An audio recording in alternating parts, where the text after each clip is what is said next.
Do you like the ads? Probably not. If you want to upgrade to premium, text me with the Venmo for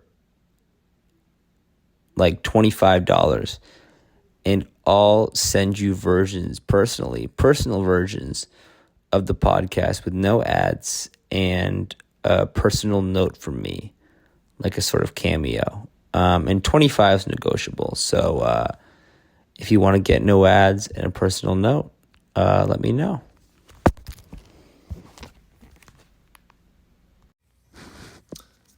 Hey, how's it going? We're for a long time no see, actually, for the podcast. I apologize. I have a life, believe it or not, so I've been busy. Believe it or not, I've been busy. So this is the first podcast since about 5 days ago. 6 days ago? Maybe 7. Who knows? I can't count. So today, we'll be covering a lot of topics. My life will be one of them. We'll touch on golf quickly, I promise. And then a few others, probably, politics, maybe the war. But yeah, so we're going to open actually. So if you don't follow my Instagram already, it's at James Tries Things, but tries is spelled Trys. And recently I did a challenge where I tried to name, 25 women in 90 seconds, which sounds easy because it's like a woman every 3 seconds about, but it's harder than you think because you run out. After you get past a few women, you run out because, it's hard. It's very hard. So quickly, I'm going to introduce Connor Murphy. Murph, say hi. Yo, hello everyone. Hello, Murph. Pleasure to be on. Long time coming. Okay, a long time Very coming. excited. Okay, yep. No, shut up now. If you don't know Murph, you may have seen him on the corner, like in front of CVS or on the news. I think he held up some insensitive sign during a tense moment, and you may have seen him then. But besides that, Murph, he's what's your major? Accounting, addition? Sorry. Government. Close. At University of Virginia. So, Murph, we're going to have you do, so it's currently 10, 11, 15. You have a minute and a half to name 25 women. Ready, set, go. Okay, Emma Navarre, Serena Williams, Venus Williams, Queen Elizabeth, Megan Maroney, Lainey Wilson, Ella Langley, that's 7. Cardi B,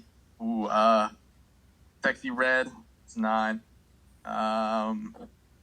Beyonce, Rihanna, it's 11. Yeah, this is harder than I thought. Oh boy. Okay, Rose Zhang, Brittany Griner, Caitlin Clark. Ooh, okay, no, Brittany Griner does not count. Yeah, that's true. Pops. Ayesha Curry, Savannah James, 16. That's 15. Kamala Harris, Melania Trump, Laura Bush, I think that's her name, Michelle Obama, Marjorie Taylor Greene. Okay, yep. And then, I lost count. That's pretty good, that's 20. That was around 16, so worse than me, I think. I think I got like 18 or so when I tried. So that was really bad. That was almost embarrassing. But I don't think so. You pronounced so many of those names like hilariously wrong that I don't know if I can count them. What would you say, Marjorie Taylor Greene? Or no, you said like Marjorie Taylor Greene or something like that. So that's how you say it in the South. No, it's how you say it if you don't know how to pronounce things. If you have like a speech impediment, that's how you would say Marjorie Taylor Greene. So you know what? Tough start for Murph, but I'm going to let you take the floor, actually. You wanted to talk about your art museum takes. What do you think about art museums? I heard you're a fan. You heard wrong. Not a fan. I don't really understand their place in society. Pretty much everything in there can be encompassed by a normal museum. And going to an art museum is it's just a rough experience. The people there, not the people who love showering the most, to say a few things. Yeah, I mean, it's just, you're looking at pictures that you can find in books, you can find online, and really it's just, yeah, it feels like a waste of time that people who are like unhappy with their lives want to go to. There was a cool exhibit that I went to on Sunday, allegedly cool. They made you pay extra. It was for samurai. It was like looking at samurai stuff, which, I mean, yeah, it was cool for like 5 minutes. I was in great company, so that's awesome. But yeah, overall, had a tense moment when I kind of convinced my sister to touch an exhibit, and that didn't go over well with people. Shouldn't have done that. But overall, I don't see the purpose they serve. I mean, who's the last person that really liked art? Think about it. He ruled Germany. He's not a good company to be in. I'm lost. I don't plan on going back, frankly. And if you have some sort of counter argument, please give it to me. That I understand. It can be hard. It can be hard for the simple mind to understand. Yeah, don't give me that. No. You gotta give me more than that. Who was the good company? I'm curious. That you were in that made it worthwhile. The fam, my family. The fam, no, and would you want to shout out some members of your family? Sure. My parents, and then my sister and my brother. Oh, that's great company, actually. So I would, you know what? If I was in that company, I would go anywhere. Anywhere. So that's the only reason I went.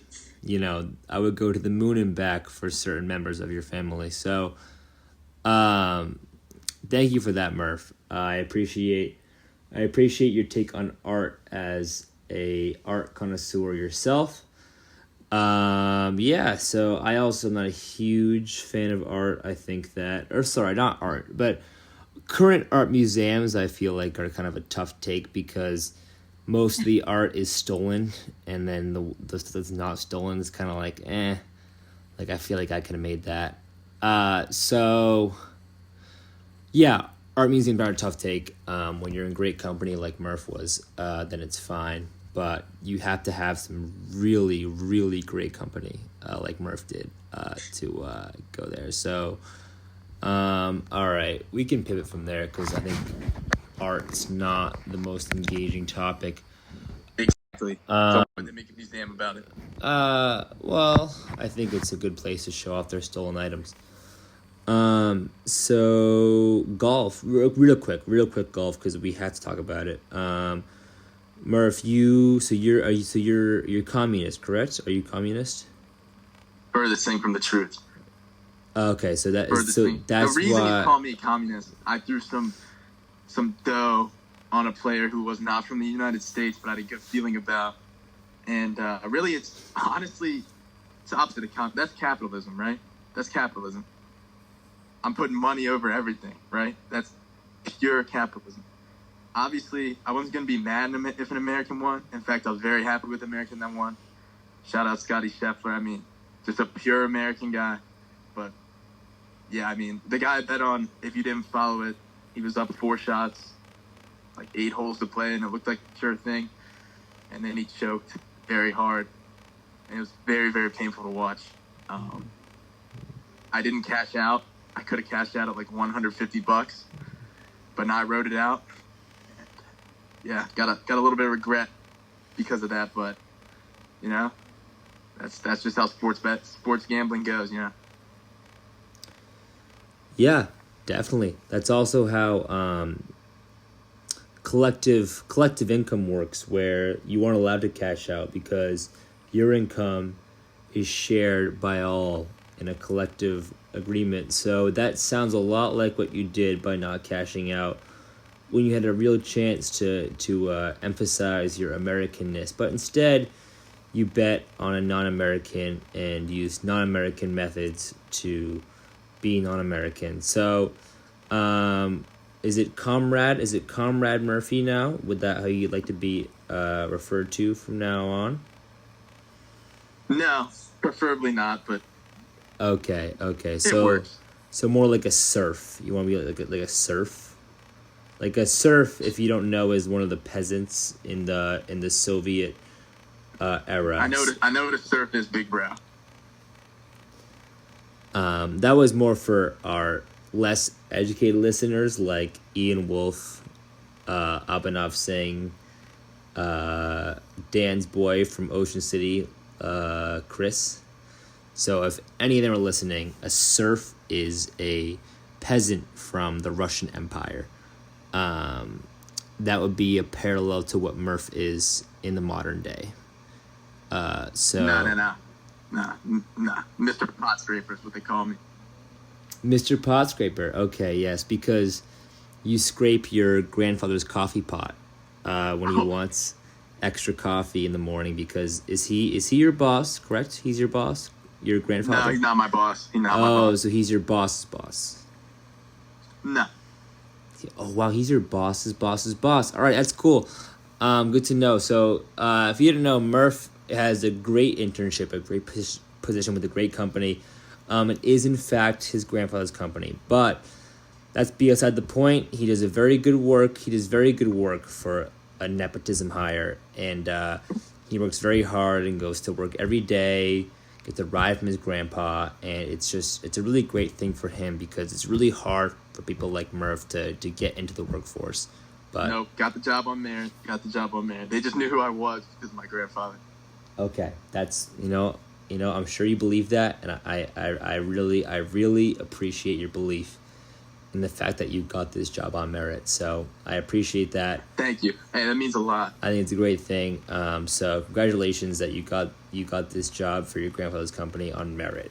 It wasn't. Thank you. Nothing Thank to do with the fact that your grandfather was your boss's boss's boss. Okay, all right. Yeah. So all right. So we had all right. So actually, we're gonna flip the commercial real quick. Please buy ads. I know this is an ad before the ads, but please just buy ads. You guys should have more to promote because I'm getting a couple million streams per episode. So if you want anything to promote, I'll give it to you. So yeah, we'll be back in a second. Do you want to make some extra cash? You can use my Uber Eats account where you log in as me and you can drive your car around wherever you live and drive for Uber Eats without even signing up yourself.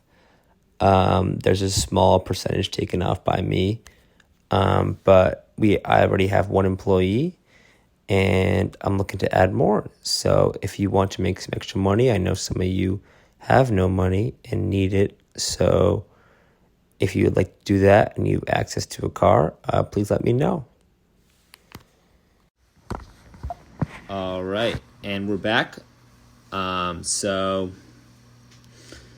we're going to move on to some new topics. I think we're going to start with a quick update on Bangladesh, which I believe Murph has some opinions on. Murph, would you like to share your overall thoughts on the situation in Bangladesh at the current moment? Yeah, so Bangladesh, it was in my top 5 least favorite countries, along with India, Pakistan, and North Korea. But number 1 least favorite was France. It's really a failed state. But back to Bangladesh. Basically, the leader, her name is Sheikh Hasina. She fled the country, right? I think she wasn't very popular. Makes sense. I mean, if she was my leader, either I would flee the country or I'd make her flee the country. She was running the country into the ground, which, I mean, considering where it started, it's hard to do. But, I mean, fleeing the country as the leader is probably one of the most cowardly things you can do. But maybe she just saw the writing on the wall. A lot of corruption is what I hear. My sources who are behind the front lines tell me a lot of corruption. Kind of gets pushed under the rug because it's, I don't know, maybe it's because it's in the shadow of India. There's bigger stuff going on in the world. But, I mean, we need to bring attention to this issue, really. It's a failed state. There's no other way to describe it. It needs work. And I don't know. I mean, you would think her leaving's a good thing, but sometimes that can create a power vacuum, and it'll end up even worse. So who knows? Sending my prayers out to the good people there. I don't know how many there are, but I hope anyone who's good there is staying safe, trying to rebuild that country. I would say from the ground up, but they might even have more work than that to do at this point. But yeah, Sheikh Hasina, scumbag of the week. I hope that while fleeing the country, there's like an avalanche or something on a mountain. It doesn't kill her, but like inconveniences her. She used to like walk a few miles with no shoes or something. That would bring me some joy. But yeah, I mean, what are your thoughts? Yeah, I thought it was very interesting, your opinion, how you read it off of, what was it, the Gemini AI tool off of Google? Was that? No, I'm well read on this. You're well read. Okay, so it was Siri. Was that the tool you used? No, BBC. BBC. Okay. Wait. So you like BBC? Where, like in your body, where would you say you consume the British most? Broadcasting company. I was so confused because you mentioned BBC a lot in other contexts, so I was making sure it was this one. Yeah, I agree. I would say you threw around the word failed state quite a bit. I wouldn't say at this moment Bangladesh is a failed state. I think it suffered from an authoritarian regime that was extremely oppressive, and obviously when you kill a bunch of high schoolers for protesting a unfair system, that won't make you many fans. And I think it's a great thing. Well, it's a great thing that the Bangladeshi people were able to come together and come against an authoritarian regime. And yes, Murph, when you said that something worse could come replace it, that's always true. I feel like this happens a lot, where a country gets a victory like this, and then the power vacuum that follows ends up being worse than the regime that preceded it. So we'll see. It's a very hard time to be a Bangladeshi person right now, as it has been for the past ever. So yeah. Yeah, I mean, it's just a shame that the smartest people there are high schoolers. Well, I think that social media is actually helping okay. them. Continue. Showing them they have a voice. Yeah, just let the high schoolers rebuild the country. It sounds like they want democracy. I don't know what the adults in that place are doing, but give the power over to the high schoolers at this point. It can't get much worse. So. Well, I don't know about that. I think generally what happens in a country that has an authoritarian regime is that the people who don't have full-time jobs, like you and Declan. Like you. That's incorrect. I apologize for misspeaking there. So the people who don't have full-time jobs, like high schoolers and college students, are generally the ones who come together and create ideas that would cause a revolution. If you're dealing with a bunch of 30-year-olds who are probably smarter than the 18-year-olds, but who all have families, who all have full-time jobs, who all have things to take care of in their life, they won't be spending time developing ideas as would, say, a 19-year-old who's taking, new classes for the first time. So that's why I wouldn't say that the high schoolers are the smartest ones in Bangladesh, but I would say that they are the ones in the best position to develop ideas of change. So, similar to Tiananmen Square, similar to, Iran with certain things, and similar Similar to the Vietnam War protests, those are all happened at colleges because those are places where people develop revolutionary ideas. You know, so that'd be my take on it. So we should probably stop talking about Bangladesh. Diggy. Agreed. Diggy. That was our next topic. Diggy is short for Nick DiGiulio. If you ever see Diggy in public, just say what's up. Run. Well, okay. If you're 18 or above, say, hey, what's up? How you doing? He'll probably, not be super interested. If you're on the other side, then yeah, turn around, go the other way. Yeah, if you're 18 or above, say hi to Diggy. He's a nice guy. Very nice guy. Very nice guy. Yeah, no. Diggy's the best. Murph, you want to speak more on Diggy? Yeah, he's working at this kids camp in Maine. He's not from Maine. He's from Orange, Virginia, but he decided to go to Maine. Some rich kids camp. I think he told me some of the Obamas went there. But it looks like he's having fun. So proud of him. We've been calling him Diggy. You can kind of connect the dots there. But he made an Instagram post. Very good Instagram post. A lot of comments calling him Diggy. Ain't no party like a Diggy party. And got to give him credit because he took it on the chin. He took it in jest. The old Diggy probably wouldn't have done that. So he's changed. Maybe that Maine weather, being disconnected, helped him a lot. Excited to see what is to come of his future. Hoping for the best. No, I'd concur with all of that. Actually, this is Diggy 2.0. Old Diggy, or DP, was what you would call. Or the Diggler. The Diggler. Well, he's still the Diggler, but DP, or the Nat, one might call him, from way back when. Yeah, he would not take this off the chin, or take it in stride. Truly is what he did. Great for Diggy. He had a great time at a summer camp. I'm sure all the kids loved him, and he loved them back. Hopefully not too much. So, good for Diggy. That was all I had, really. I didn't have more on Diggy. Did you have any more, Murph?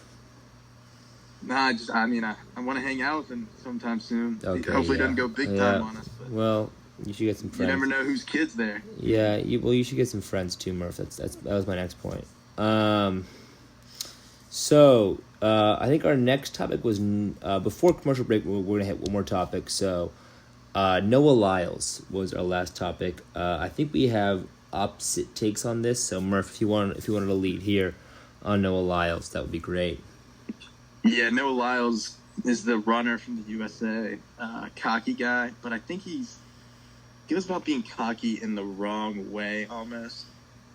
If you want someone who's lovable cocky, look at Brooks Koepka, or even better example, Anthony Edwards, right? It's funny. He's oh, I'm the best. Ha ha ha. Noah Lyles is it's just a lot over the top, and I appreciate the great work he's doing, winning golds for the U.S., keeping us above China, and that medal count for golds. He had a great race, the 100. Although, even though he's so cocky, he actually didn't know he won. And you could see some disappointment in his face at first, and then they told him he won because there's a photo finish. He acted like he won the Super Bowl, which, in his defense, huge accomplishment. Can't fault the man for celebrating. But the reason that I'm not his biggest fan is because a few years back he called out I wouldn't say the whole NBA, but I would say the better half of the NBA. He said world champions of what? Referring to, I think it was some NBA team celebrating winning the championship in the NBA, which it is pretty much a world championship, even though they're not traveling to Paris or Tokyo to play their games, because NBA is like an international league. All the best players from around the world play in that. And he has beef with Kevin Durant, Devin Booker. I mean, guys who actually draw eyeballs to the Olympics. And I just want him to realize that you shouldn't be calling out your fellow countrymen like that, especially when them doing well helps you because more people watch your event. So it really just seems unnecessary. And I don't know if he's gone back on it. From what I've seen, he hasn't. And that's pretty much all I have there. Just don't talk about the NBA, man. Stick on that track and just run. Yeah. So, as you would say, like, shut up and run. If you want to take it there, I'm fine with that. Similar to the shut up and dribble rhetoric that was espoused by certain figures. Fox News contributors, towards correct. LeBron. Towards LeBron, yes, correct. My glorious King LeBron was told America. To shut up and dribble by certain people, and you are echoing that sentiment towards Noah Lyles, a gold medal winner for the country that you support. Well, actually, you know what? That's a good point.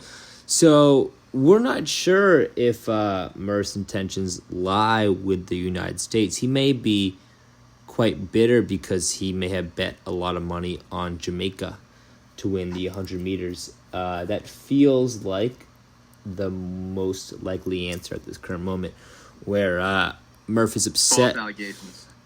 Murph is upset. Excuse me, I'm talking. Murph is upset that he bet, probably his monthly paycheck of $47 on the Jamaican sprinter, and was very upset when Noah Lyles, the American sprinter, won a gold medal for the United States of America. If the U.S. basketball team wins the gold medal, that'll be very impressive, and they have If they win that medal, they'll have every leg to stand on in terms of, giving it back to Noah Lyles. But currently, I don't know if you've counted gold medals in the past year, but Noah Lyles has one, and every single NBA player has 0 in the past year. So I think at the current moment, Noah Lyles has every right to talk as much shit as he wants to NBA players because he has a gold medal and they don't. So that's my take on it. I like winning. I like America. I like success. And Murph, I think, likes second place. He likes communism, and he likes, I don't know, like maybe Korea. I'm not sure. So that's. I don't like America. I love America. Okay, yeah, there you go. So that's what you call the guy you want, the guy that recruiters look for the Army. Guys who are struggling in school and seem very what's the word? Very patriotic, susceptible to propaganda, as in they're not very. They can't critical think as well as others. So the propaganda gets to them, and next thing you know, they ship them off to a camp in South Carolina where they have them doing basically like free labor for months and months and months, just so that they can get better health insurance. Yeah, and a Mustang when they're like 60 and have, one arm. So why are we throwing strays at deck?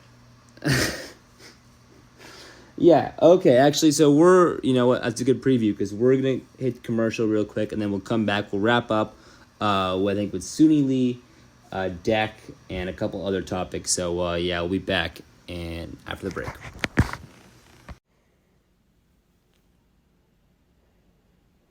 This podcast is sponsored by Milky, uppy stinky, uppy, mama. I have a college degree, and I just did that. So, welcome to my life. And we're back. So, we have a few more topics to cover. I think we're going to open with, Sunisa Lee. the bronze medalist and gold medalist, and I think just bronze and gold actually, from the U.S. of A. In women's gymnastics.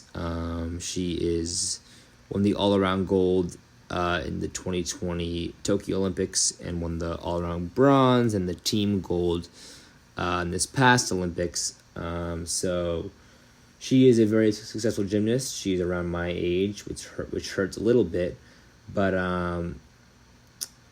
she was seen hanging out with the truly evil Devin Booker of the Phoenix Suns as of last week, or actually this week. So if we could all make an effort to prevent this from happening again, that would be fantastic. Maybe, I don't know, take a metal pole to Devin Booker's knees, maybe lock him in his room, maybe, I don't know, tell Suni Lee that he's stinky. Just anything we can do to prevent this from happening again would be fantastic, and I would appreciate it greatly. So, yeah, she's a great gymnast. She is my future. Well, we'll see. She has the potential to be my future in general. So, if you could prevent her from being Devin Booker's future, that would be fantastic. I'd appreciate that. Let's segue that into another person that could be Suni Lee's future. That is Pranav Singh. He is still in Europe, I believe. Is that correct, Murph?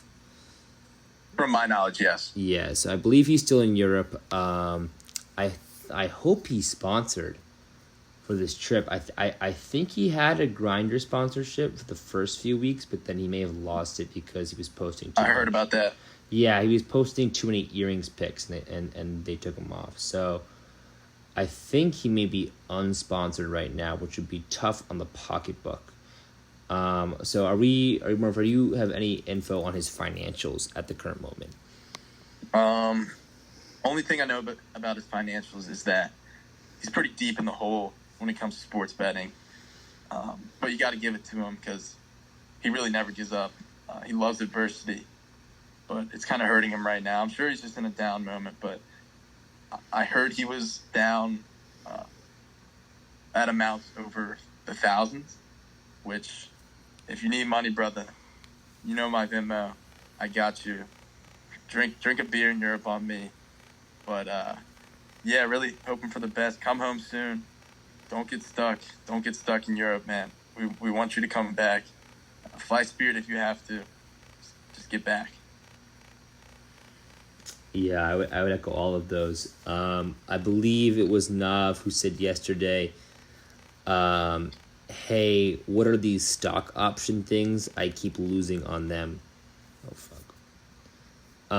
So he's been struggling in a lot of ways. So yeah, Nav, we want you to come home.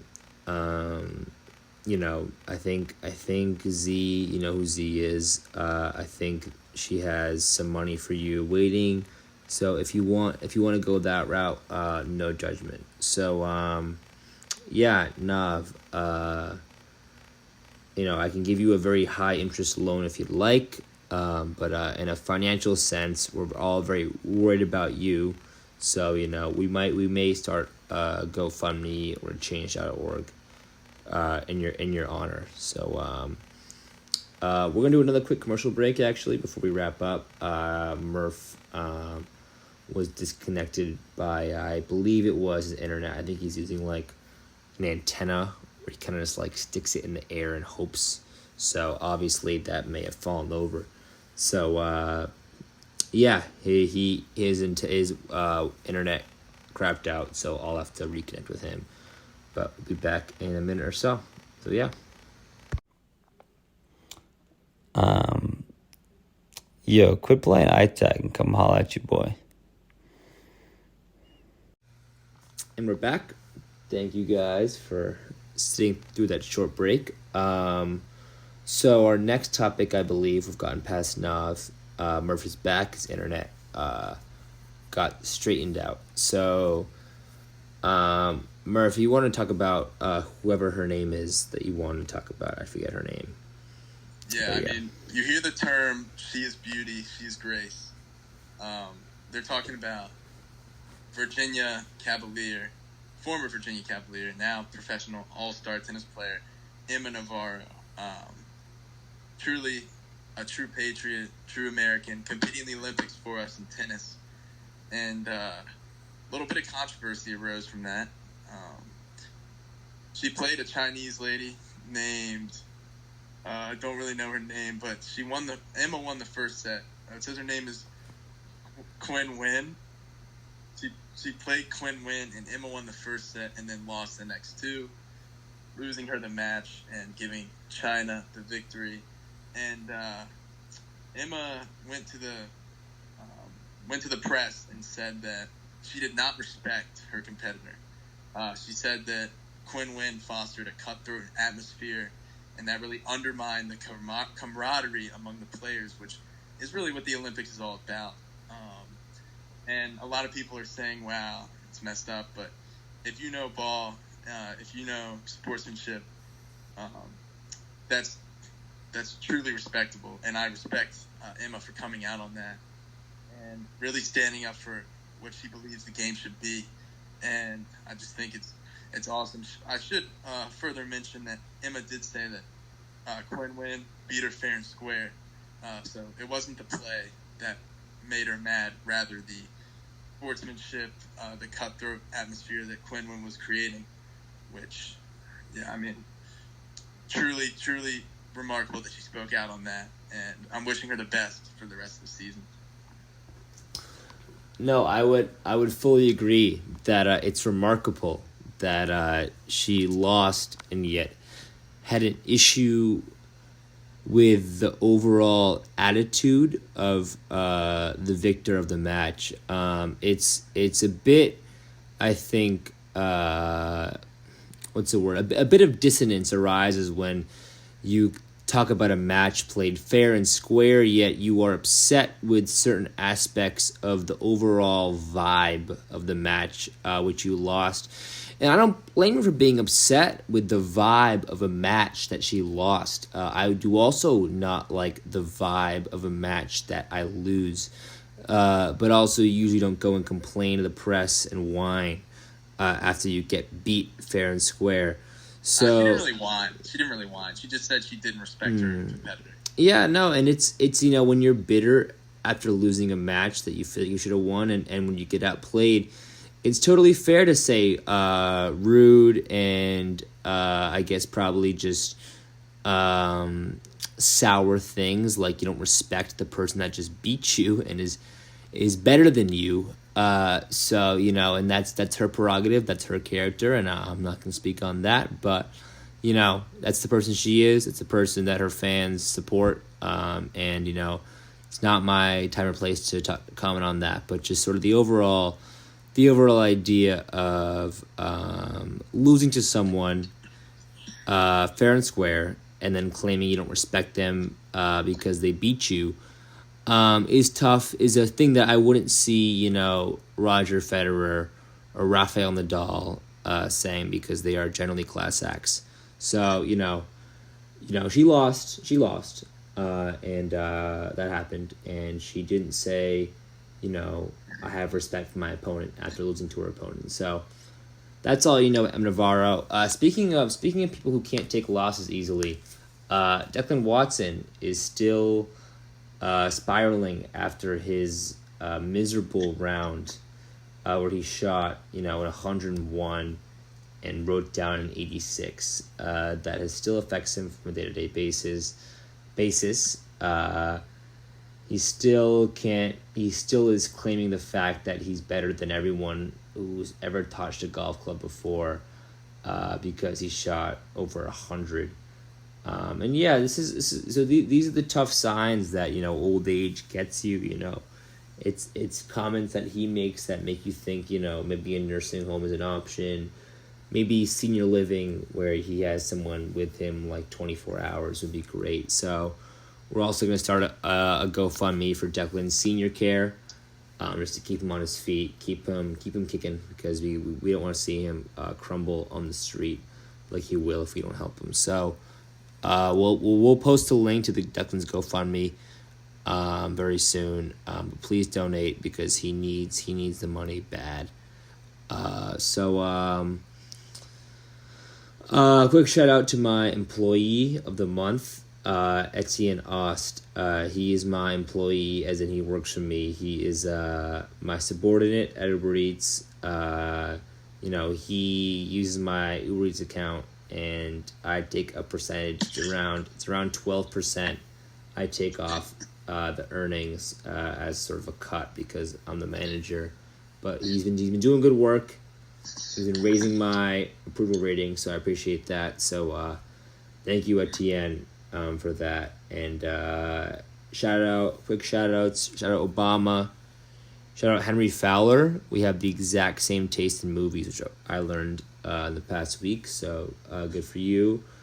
Shout out, obviously SIS.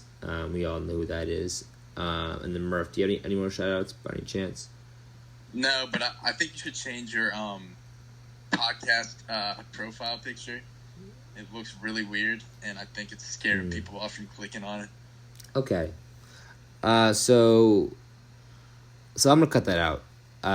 And it was not criticism hour, it was shout out hour. So no shout outs. Okay, good to know. Shout out your shitty podcast picture. Okay.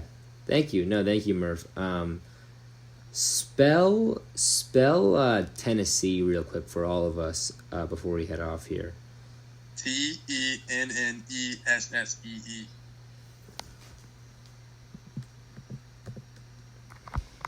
For everyone to know, Carney's looking it up right now. He doesn't know how to spell it. Incorrect. So what? Wrong. So just so we're all aware, Murph does not know how to spell Tennessee. So that's where we're at. You're the only 10 I see. Okay, well that's the line you pulled, and then she cried.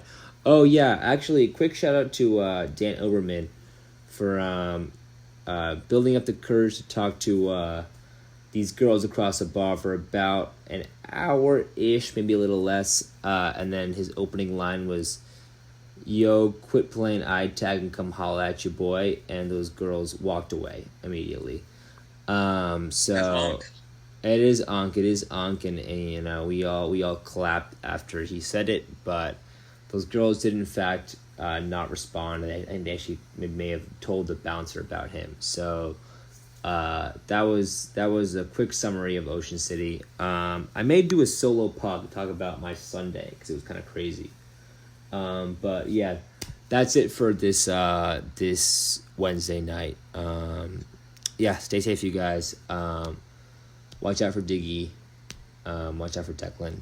But yeah, overall, stay safe. And yeah, thank you, Murph, for hopping on today. Pleasure. Thank you for having me. Of course. All right. Take care, everyone.